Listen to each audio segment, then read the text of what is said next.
Wednesday, February the 2nd, 2011. I'm Scott. I'm Rim. And this is Geeknights. Tonight, the century-ancient, incredibly old battle of the dub and the sub. Let's do this. I note, Scott, that you said the year.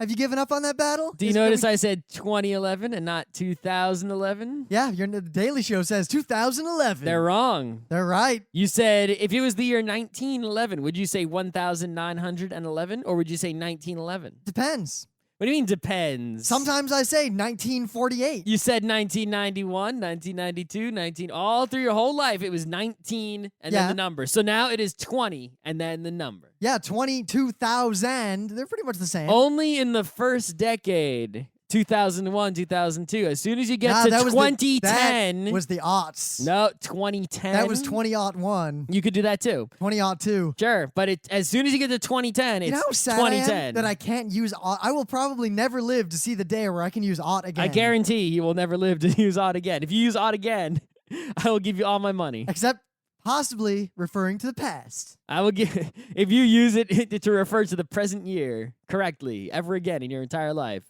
And I am alive and you are alive. I'll give you every money I own. So anyway, there's not a lot of, it's Wednesday, anime, manga, comics, all that stuff, and yet there usually isn't that much news lately that, well, we at least care about. Well, actually, there is a comic news. You want to hear this comic news? I'll hear this comic news. I also have a GeekBite, but I want to do both. Is that okay? You can do both. All right, so comic news. You ready? I'm ready. This is weird because it's sort of like this thing, well, that was true for a long time but wasn't completely true, and basically now it's completely true. So Superman's dead? No. Wizard Magazine is no more. Wizard Magazine existed? It has ceased to be. No, really, Wizard still existed? Also Toy Fair Magazine. How about Scride? Is Scride still going? That's dead a long time ago. Yeah. But basically, right, the Wizard whole thing was going downhill for a long time, and people, used to love it in the 90s, but now, more recently, they were hating it. And they were like, oh, Wizard. And Wizard's been doing a lot of bad shit with their conventions, too. Real bad. Right? But well, remember Philly Wizard World? Yeah. That was right before they got real bad. Yeah, that was honestly one of the most boring and depressing conventions I have ever seen. But anyway, so the whole Wizard thing, they've pretty much they've hit rock bottom now, and it's game over. But, it's like back in the day, like Wizard, it's one of those things where it's like, it was such a gradual decline. It's sort of like newspapers. It's going to be the same situation, right? Such a gradual decline that the day they die is going to be so unmomentous because they basically been shinderu for many, many years. It's like, it's like back. It's like when AOL 5 years ago, Kenshiro went what and hit Wizard in the neck. But when AOL and then today they just exploded. And so Yahoo it's like we knew both that. Finally go out of business.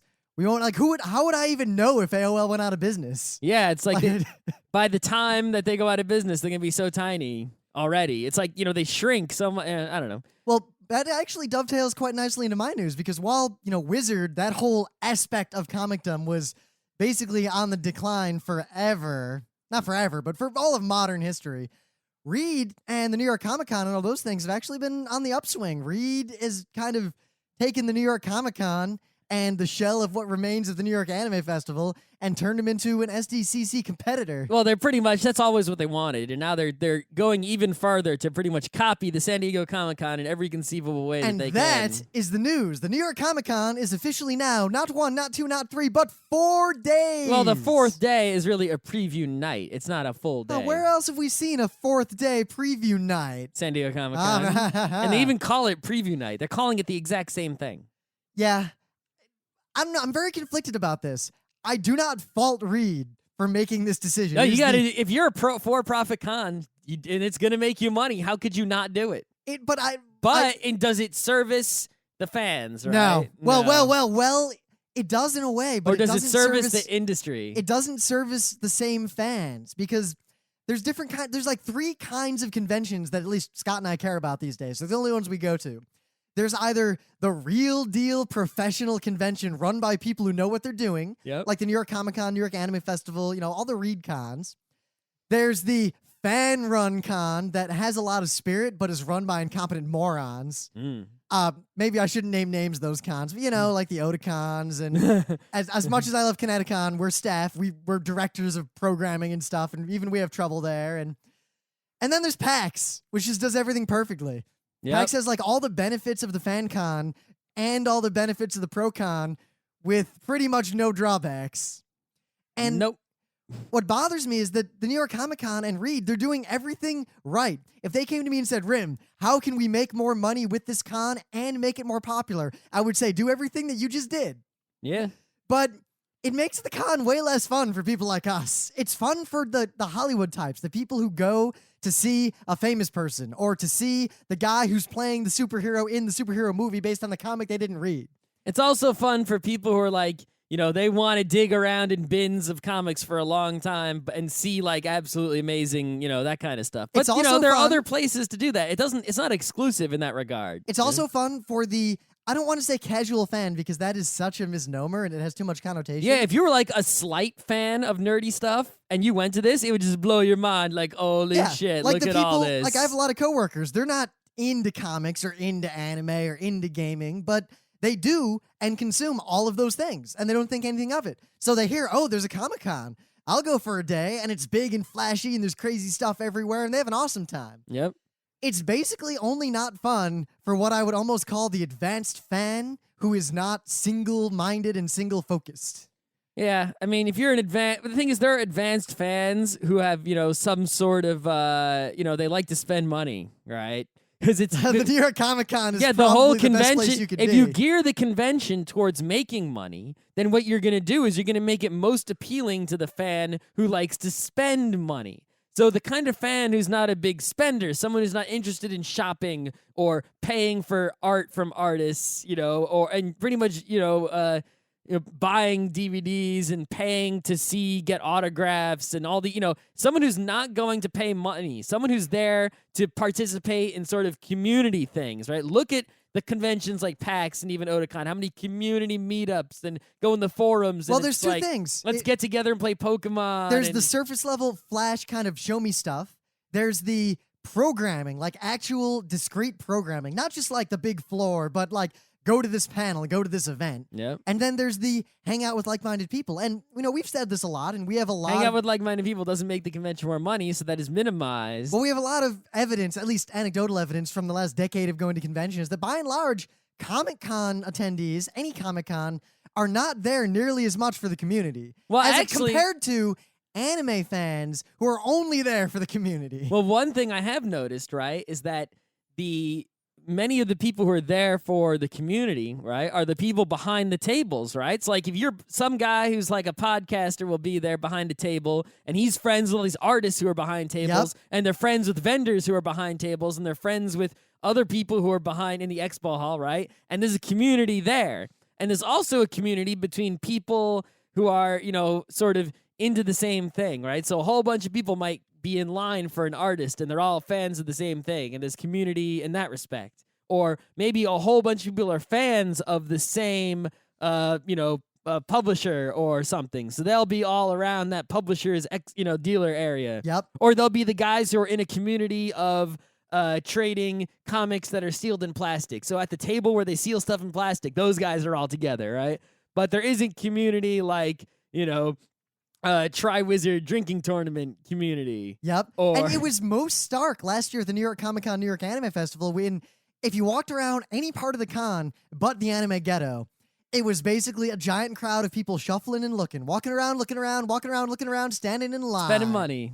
And if you went into the anime ghetto, it was just as crowded, but it was people like in big clubs just talking to each other and hanging out and dicking around and running around and hitting each other and just like sitting in circles. Good and bad. Good and bad. I'm not going to say that it's all good, but then again, I'm an old man who's too old for that shit. That's right. But they're so diametrically opposed. And while our programming, like the stuff Geeknights, what we do, like our real lectures really fit more on the professional Comic-Con side, like you do the professional panel, it's more fun to hang out in the anime side, and consequently, surprisingly, and even though the presentation of our panel is professional, the content is more geared towards the not the comic people. Yeah, well, it was very telling that because the comic and the anime panels last year were kind of separated, and every time I walked over to the comic area, unless it was famous guy talking about his thing, there was literally like 2 people in every room. Yeah, The there were anime like area- panels over there were either crazy full or crazy empty. I mean, most of the anime panels, at least the ones I saw, were actually really crowded. Like all of them, just there was a solid group of people that were just going to every panel. Yeah. And the end result of this is that I don't know where the New York Comic Con is going other than that it's becoming SDCC in NYC. That's what it is. Yep, that's pretty much it. And we'll see what happens. Last year, we were going to really up our content, and then we ended up only doing 1 panel in the anime side, which was fun, but it made me realize this weird aside, this kind of a Geeknights meta thing. We haven't been to many anime cons in the last year. No. I mean, we ditched on Otakon because they didn't have anything for us, and we didn't go to a lot of smaller anime cons that invited us out. I think Zenkai Con's the next anime con we're going to since Anime Boston. Anime Boston Zenkai Con we're doing. Yeah. And Kineticon has anime content. Yeah, Kineticon has anime. But it's an everything con. Anyway, So I'm going to do a geek bite here. All right, get a geek bite? All right, so this normally it's a video game, but this is not a video game for video game people. It's basically for anime manga people. It's not for you. Right? The game it's a DS game, and I'm sure you might have heard of it. It's called it's 9 person. I'm not sure which one. Oh, yeah, 9 persons, 9 9 hours, 9 persons, 9 doors. I forget which order. It's like hours, persons, doors, or persons, doors, hours. But anyway, it's 999. Well, what's the equation? Is it like door hours per person? It's 999, 9 hours, 9 persons, 9 doors. That's the game. And this is it's an adventure game, right? On the DS, when it's very, very focused on story, and it's pretty much got, anime characters, which are pretty well designed, and a very good Naoki Urasawa-ish kind of story, right? Or it's one of those, it's in the genre of sort of Death Note, where there's a crazy scenario. Basically, the crazy scenario is you're some guy, Junpei. You got, ethered. Oh no, you wake up in a room on a boat, and there's a number 5 on the door, and you've got a wristband with the number 5 on it. Also sort of a battle royale kind of situation, same kind of thing also. And then you realize there's a whole bunch of people on this boat with wristbands with numbers, and you can only, there's a number, you have to get out. And in order to get out, you have to go through, these numbered doors and solve puzzles, and then there's a lot of plot. And it's a choose your own adventure book where occasionally you have to stop and solve a bunch of puzzles, and then, more choose your own adventure occurs. Now, I don't want to talk about the game too much, except to say this one thing. The number 1 problem in the game is slow text speed, but there are multiple endings, and if you play through again, any text you've already seen, you can fast forward. However, when you play through again, if you do the same puzzle again, if you choose, say, the same path, and there's a puzzle you've already solved, you have to do the puzzle again. You can do it again really fast because it's the same puzzle. I would hope. But you have to do it again. Anyway, here's the thing about this game. I said, all right, for my first playthrough, because Conrad sort of, told me what was up with it before, he was like... I do not know what is up. But he didn't tell me all that was up. He just told me that it was sort of, it was annoying with all these different endings. Like, he's like, oh, the first time I played, I got that shit ending. And then the second time I played, I got the to be continued ending. And I was like, oh, great. So I played it, and I said, I'm just going to do whatever I feel is right and see what ending I get. That's the best way to play a game like so that. I beat it yesterday. That's how I played One Chance. I beat it yesterday, and I got, quote unquote, the coffin ending, right? So I said, all right, I got the coffin ending, and it said to be continued. And I was like, aha, I didn't die on the first ending. That's better than the coffin. I did better than Conrad. So then I'm like, all right, time to go to GameFAQs. So I went to GameFAQs and looked at a list of endings. You ready for some bullshit? Here's the bullshit. The coffin ending, I guess this is a minor spoiler. The coffin ending is the true ending. In order to get the, quote, true ending, you have to do the exact same thing you have to do to get the coffin ending. However, it's simply that you can't get the true ending on your first playthrough. There's no way. So in order for me to get the true ending, I had to play the exact same game again, making the exact same decision. No, you don't. What you have to do is type true ending into YouTube. Hello, that's what I did last night. Hooray! But get this. Are you ready for this? So I typed true ending into YouTube, and there was a guy, he made like at least 40 or 50 part video of the whole game, including the true ending. Right? Every single second of the game. Wow. So I was just watching from the part where the coffin is forward through the, past the to be continued through the true ending. And if you're doing the true ending, basically there's a whole fuck ton of game beyond that point. Like there are multiple puzzles. Wait, so it's a Castlevania situation. Yeah, but pretty much the only way to get to the Upside Down Castle is to beat the game twice the exact same way. I guess I'll have to deal with that. And no, I just kept watching on YouTube. I wrote down. I couldn't even finish it because it was so long. I wrote down, I'm gonna go home and I'm gonna pick up at part 42 and keep going until I see the end. Because there is no way I'm gonna play the exact same game again, even with fast forwarding the text. What's funny is based on a vague reading of what the plot is. It's like not a actually pretty knowing, good Death Note battle royale anime, But based on not Urasawa knowing, kind of suspense plot. There's a movie I watched recently, just randomly, because it was on Netflix while I was like cleaning up the apartment, called Exam. It's from 2009. 8 dudes locked in a room to take an exam, and that's the whole movie. Yeah, it's one of those weird scenario, sci-fi, thriller, mystery situations that, it always seems to work out really well. I mean, they were 11. Yeah. Actually, they were 11 and Exam kind of similar. It's a genre that I'm getting sort of keen on, I mean, Death Note I think sort of really I hereby dub it. I genre. hereby dub it the 12 Angry Men genre. 12 Angry Men is not really the same genre because it doesn't have the sci-fi mystery thriller, even though it does have a scenario, right? Yeah, but I think it's the closed scenario, limited number of people. They don't know what the answer is, and you don't know what the answer is. Whatever there is to answer. Anyway. Or some of these are the you're in one room for the entire movie. No, genre. because look, Death Note is not that, right? Death Note is there's a weird sci-fi or supernatural scenario. But then there's suspense and mystery. There's the difference, I think, between the scenario that's set in the world versus the scenario that's completely cut off from the world. I feel like they're two very different kinds of movies. No, this game gives you the same feeling as Death Note, the same feeling as like a 20th Century Boys. They're definitely in the same wheelhouse. I don't know, maybe you should watch The Exam. Well, just Exam. Wasn't great, but it wasn't bad. I got great things to watch on the list, so fuck The Exam until I'm done with the great things.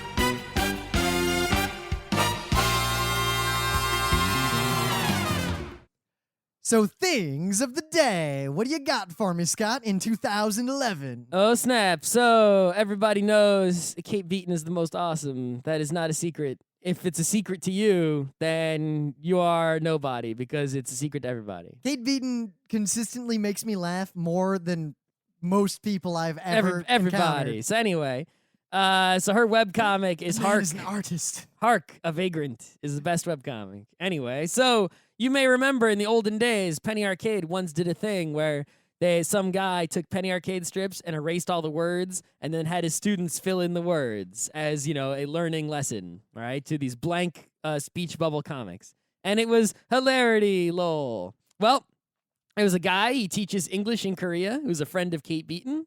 He took Kate Beaton's comics, erased the words out of the speech bubbles, and had the students fill them in. And hilarity, I mean, this has been done a lot of times. Penny Arcade did it. Yeah, a lot of people have done this, but this is the most hilarious of all times I have seen it done. So it is a thing of the day worthy event. So Stanley Fish, you may not know who Stan he is. Lee. Stanley Fish. Spider-Man? Stan Lee Fish. Fish Spider-Man? He's a literary critic, a legal scholar, works for the New York Times, all these sorts of things. And he shares something, at least with me and with, I think, some of our listeners and some of our forumites, yes, just one, that he's very much enamored with language and diction and prose and sentences and grammar and all that sort of stuff that I find fascinating. All right. And he has a book entitled How to Write a Sentence. So what I have for you, this is a website talking about it. He has a list of what he describes as 5 of the greatest sentences ever written in English. What makes a sentence great? Well, I'm going to read the book. I already ordered it. I'm curious to see what he says in general. Is it the content of what the sentence is saying, or is it simply the structure of the sentence? It is the structure of the sentence, the manner in which it reveals to you its nature and its truth, the beauty of it, the symmetry of it, all those things combined. And I got to tell you, these are some pretty good sentences. All right, so let me hear these sentences. All right. Or do I have to see them to see the punctuation to really get them? I think I can read the punctuation pretty solidly. All right, so sentence number 1. Last week I saw a woman flayed, and you will hardly believe how much it altered her appearance for the worse. Uh-huh, all right. This one's, I think, a little better. That was okay. Yeah, this is from 1678. Now he had not run far from his own door, but his wife and children, perceiving it, began crying after him to return. But the man put his fingers in his ears and ran on, crying, "Life, life, eternal life." That's a smart man. All one sentence. Yep. I'll read one more.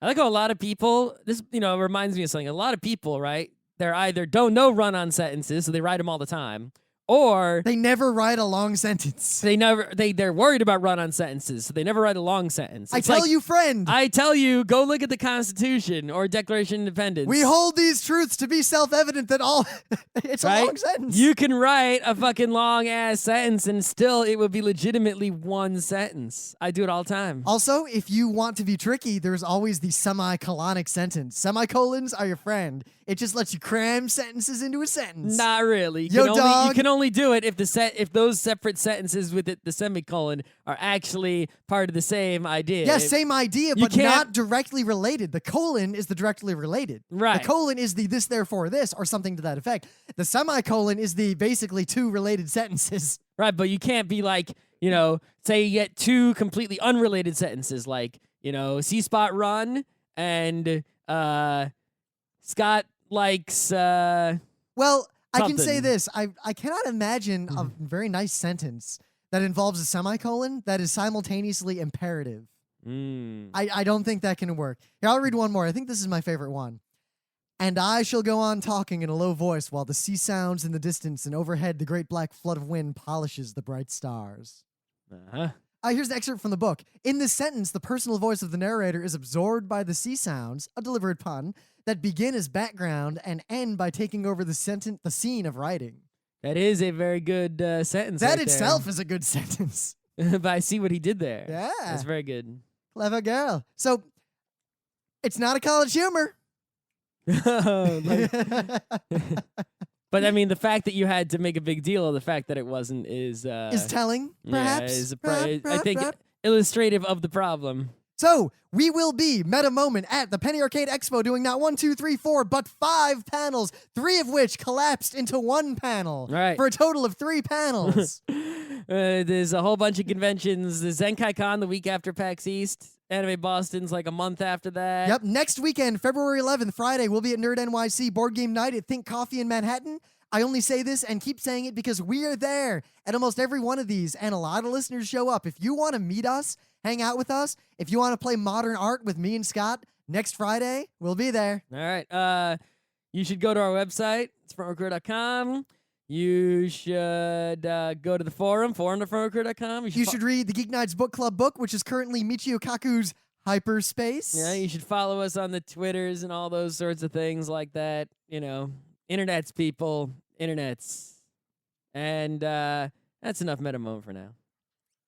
So many of you are probably thinking, Rim and Scott, why are you talking about an issue that's been dead for a decade? Because we couldn't come up with any other idea for a show today, and I came up with it, and we never did a show on it, so it deserves a show. I think it's also, it's a debate. Like nowadays, I don't think anime fans remember the bullshit that used to go on. Well, I don't think you have any idea. some of them don't remember, some of them don't care, but it's always there at the bottom. It's just, there are some issues, right, that they're pervasive issues, right? And the number one pervasive issue for the last decade and a half is copyright.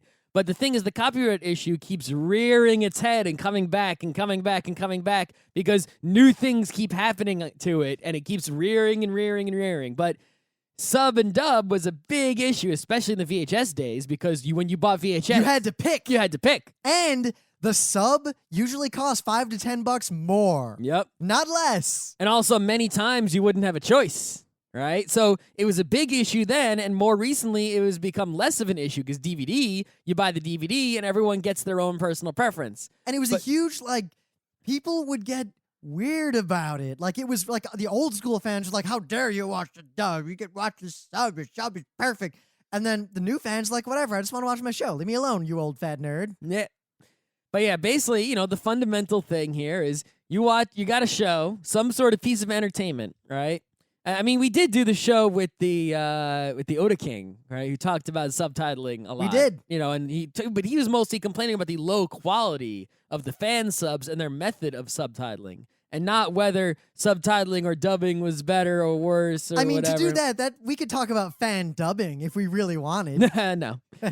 No, but I mean, the fundamental issue here, right, is you have some sort of artwork, primarily, a video game or, an anime, right? And you need to translate it so that people who do not speak the language it was originally created in can understand it. It's also a problem that's very particular to visual moving media. I mean, you're not going to put subtitles on a book. You're just going to translate it in most cases. Yeah, no one's going to complain about what was your method of translating the book. You translated it. What I would like, that I'm actually surprised no one does this, is subtitles for audio dramas. Just timed subtitles that are just subtitles that I can watch while I'm listening to an audio drama. Why? Because there are a lot of audio dramas that are not translated that are actually supposedly good. Oh, I see what you're saying. Like basically the so you Ava could listen. radio You could show. listen to a Japanese audio drama while reading a translation of it. Because I could print out a translation, but without the timing, that's actually really hard to do. Yeah, you have to figure out which line you're on. I mean, I've watched anime where I had just a script printed out and I'm watching it. Yeah. And that was not pleasant. Yeah, but I mean, the fundamental problem is you have this thing, you want to translate it, right? But you also, in the translation, right, how much do you want to be lost in the translation, right? And the subtitle people, their main arguments are like, look, okay, the subtitle at worst covers up a small part of the artwork, right? But maybe you can even do a letterbox and get it underneath or something, right? And once you know how to read subtitles, it doesn't really distract your eyes from the picture at all. Really. That's a weird argument. I always was amazed by the people who would say that they couldn't catch up with the subtitles. You just can't read. Yeah. You're not smart. But then again, part of that, I was reading an article kind of relatedly a few days ago talking about Maybe you have eye problems or something. I don't know. Talking about how in most foreign countries, subtitles are very, very, very common just for everyone. Even little kids cartoons will often have subtitles in a lot of places. Because America makes a lot of the media that's in the world. And yeah, but I mean, there's plenty of dubs. Like, how many Simpsons, Seinfeld dubs have you seen? Oh, that I'm not just saying like... there aren't, but I'm saying for every dub, there's a ton of subs. And I don't see people complaining about subtitles in other countries. No, it's only in the U.S. I've ever seen people complain that there are subtitles. So there are never subtitles on the U.S. TV pretty much ever. Ever. Almost. Except for like a crazy showing of a foreign film. That's on like a weird foreign film, channel that's for, people who like that sort of thing. Meanwhile, I mean, look at us anime fans. There was a time when we would watch live action American, like English things like the Horatio Hornblower, and we would turn on the subtitles just because we were used to it. Well, it was also because we'd be so loud while watching it, so you wouldn't have to pause it and rewind because you didn't God, hear. Is that Horatio? Good times. Anyway. But I'd always be startled when I didn't see subtitles. But I don't know, it's weird how vitriolic it got. Like being in the RIT Anime Club, a very large anime club, there would be bitter arguments and like lost friendships over this sort of thing. Like, the club would always show things subtitled because we had kind of this side reason of the fact that RIT is the NTID, the National Technical Institute for the Deaf. And the RIT Anime Club was actually very popular among deaf students because they could just watch the anime. Yeah, and the thing is we would always have the subtitles on no matter what because of the deaf attendance. However... No, as an aside, you should all know that subtitles and closed captioning are completely different. That's correct. They're very different things. Closed captioning will also note things like sound effects or noises. Yeah, the subtitles do not by default. If they do, they're not really subtitles anymore. That's true. However, we would always have the subtitles on, for those people, because I don't know how many anime DVDs had full closed captioning on them, right? But and that was fine. No one complained. The deaf people were satisfied with that. However, that sometimes, I remember at least 2 or 3 incidents, we would have the dub with subtitles on because, the audience for whatever reason wanted to watch the dub. But, the policy of the club was generally Japanese language with subtitles. Now, and it's interesting. I mean, my argument, I was on the e-board. I was the president of the club. I voted and we debated that sort of thing a lot. My argument for pretty much always showing subtitles was that, one, English dubs of Japanese animation are some of the most god-awful pieces of shit I have ever heard in my life. Yeah, I mean, not all of them are bad. There are many good ones. However, you can have a discussion about about which ones they are because there's so few of them, right? There's, the Cowboy Bebop. Yep. Some of the Disney Miyazakis are pretty good. Hellsing had a surprisingly good dub. Some people like the Ghost in the Shell, Standalone Complex ones. It's okay. There are a lot of people who have a lot of nostalgia for But then you get all the way down to, hi, I'm gosh, the Stampede. Yeah, I mean, there's some people have a lot of nostalgia. Probably the worst dub ever to this day is Armitage the Third, Polymatrix with Kiefer Sutherland saying... No, you forgot about... No. He literally, a girl is like being shot and falling off of a cliff, and on the screen, the character's like desperately jumping and reaching for her, and Kiefer Sutherland says, no. No, you got it. What about the Gasaraki? Oh my god, that one extra. The thing is, the rest of the dub was actually pretty good. It was all right. And there's that one guy who is like, what's the matter, Yushiro? Yeah. Remember, of course, what's funny too is a lot of the older dubs, and it's not just nostalgia. A lot of people say, oh, you just think the older dubs are better because that's what you grew up watching.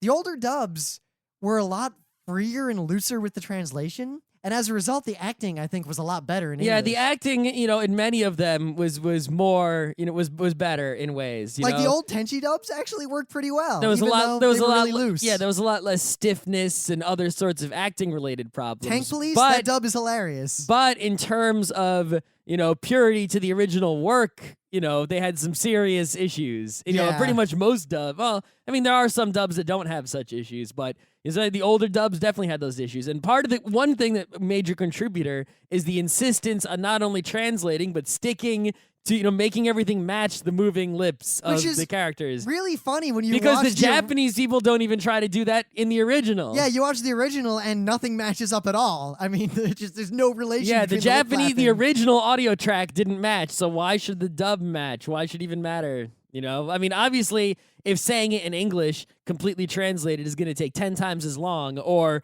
a fraction of the time, the time is still an issue, right? Like if you translate, if someone says like, a word in Japanese and that somehow, that translates to a sentence in English, it's going to be problematic, or vice versa, right? If something's a big sentence in Japanese and you can just translate it to, fuck you or something like that, then that's a problem. But you don't have to match the actual syllables. You just have to make sure it's the right length of time in there. Well, I remember this one time at RIT Anime when we switched the dub on Cowboy Bebop, because we watched the sub most of the way through, and the club was like, hey, the dub here is actually really good. You want to switch there's the dub? a particular episode that you have to watch dub. Mushroom.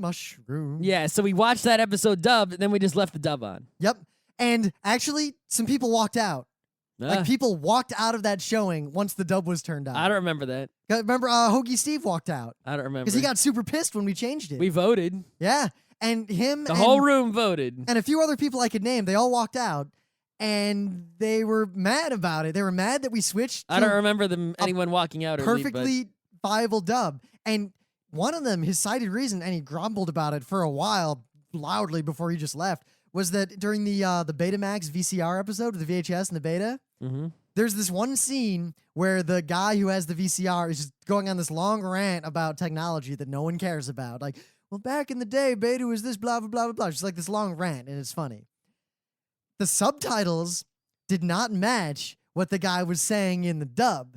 And this fanboy was like, see, the dub is way off from the subtitles. The dub is totally inaccurate. So you're assuming that the subtitle is correct also. Yeah, the subtitles were also way off because it was a translation of something that it didn't even matter what the guy was saying. Yeah. That's, I guess, what bothered me. That is the thing, is if you don't know the original language, there's sort of this assumption that the subtitle, is the best translation, right? You just assume that because it has this authoritarian. It's in a position of authority.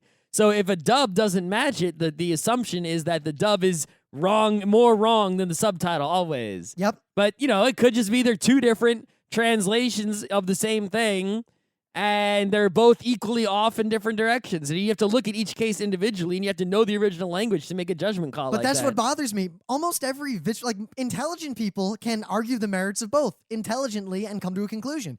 I have my preferences. I can articulate them. I can understand other people's preferences.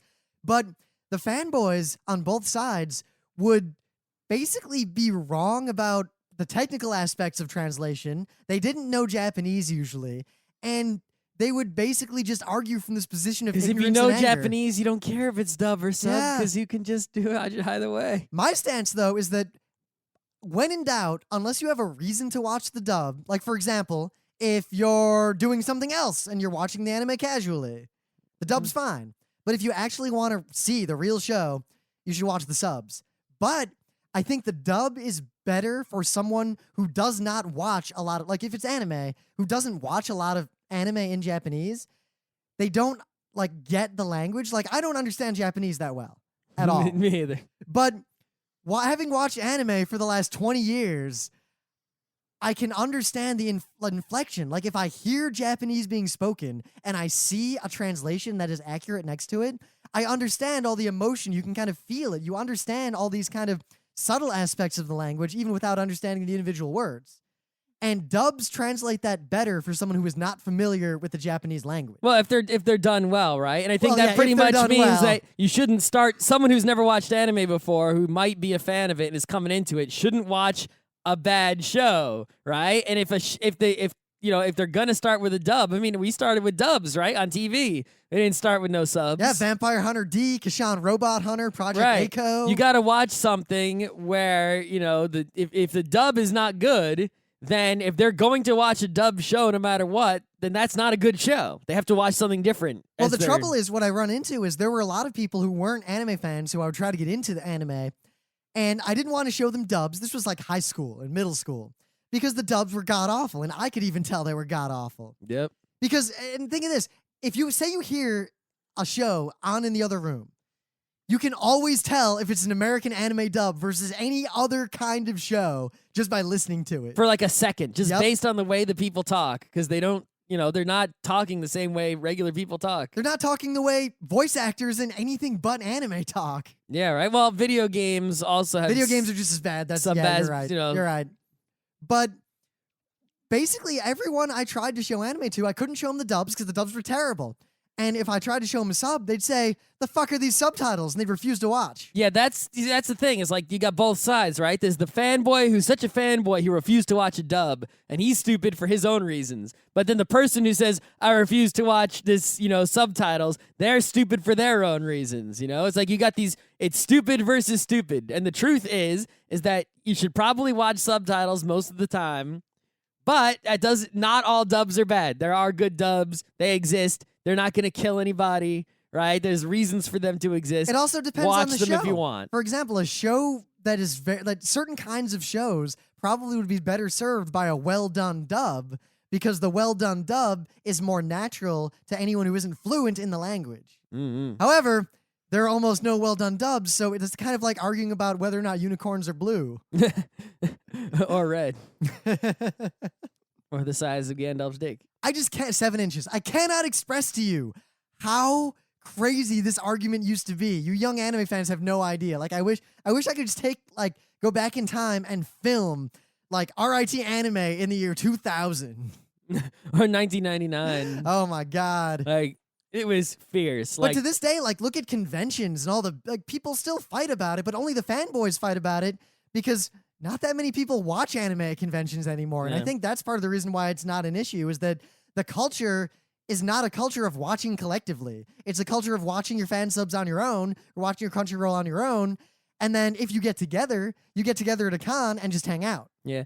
I do think that it's sort of like, there's a good part and a bad part to the fact that, because of the collapse of the anime industry, there's not that much dubbing going on as there used to be. Only the few animes that get on DVD are dubbed. And even now, there's been more recently some subtitle-only DVD releases at least towards the end days. The only guarantee of a dub is if it's going to be on TV. Right. Or they're trying to get it on TV. But in most of all the animes that are on Crunchyroll and streaming on the Funimation and the Anime News Network and fan subbed and all these shows, right, are pretty much subtitle only.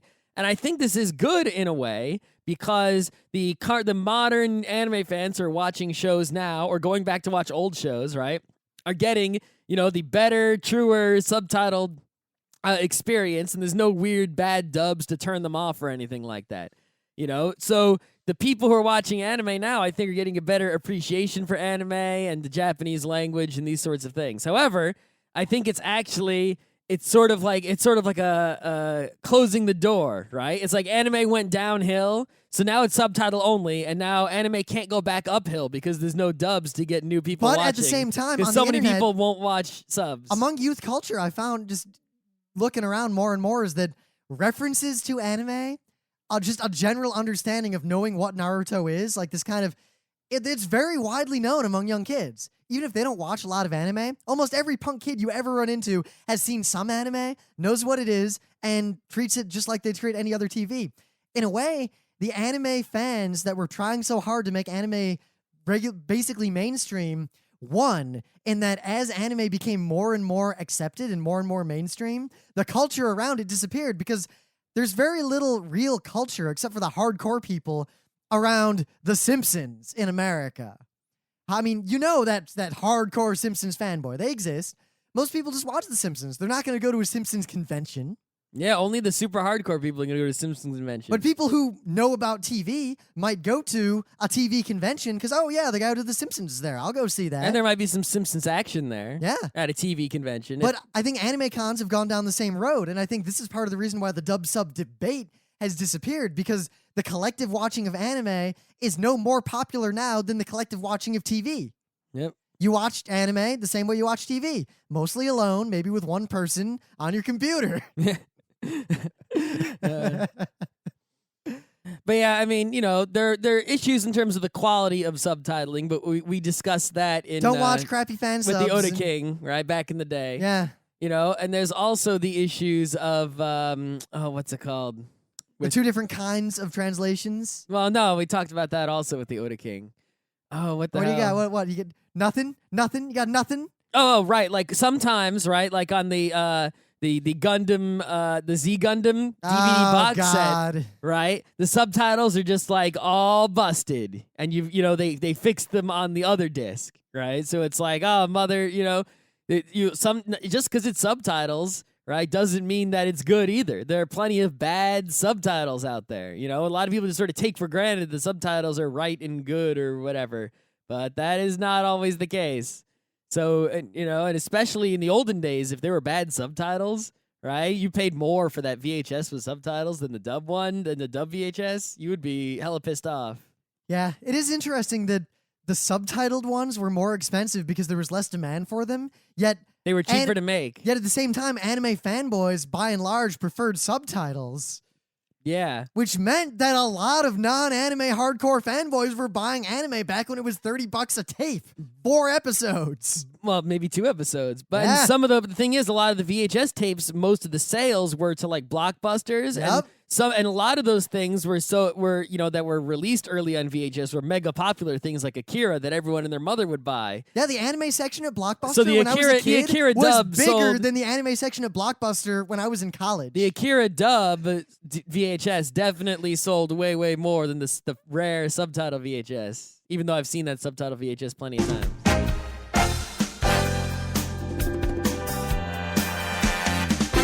This has been Geeknights with Rim and Scott. Special thanks to DJ Pretzel for the opening music, Kat Lee for web design, and Brando K for the logos. Be sure to visit our website at frontrowcrew.com for show notes, discussion, news, and more. Remember, Geeknights is not 1, but 4 different shows. Sci-Tech Mondays, Gaming Tuesdays, Anime Comic Wednesdays, and Indiscriminate Thursdays. Geeknights is distributed under a Creative Commons Attribution 3.0 license. Geeknights is recorded live with no studio and no audience. But unlike those other late shows, it's actually recorded at night.